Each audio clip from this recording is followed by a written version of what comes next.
Öyle değil abi. Mustafa abi.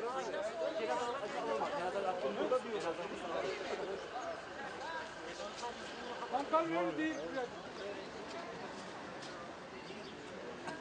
Ziraat Bankası'na yapılan bu değişiklik nedeniyle Ziraat Bankası'na maaş alan, hesabı olan tüm üyelerimiz ve vatandaşlarımıza sesleniyoruz. Artık yeter. Maaşlarımızı başka bankadan almak için dilekçelerimizi ilgili yerlere gönderelim. Bunun için çalışmalara devam edelim.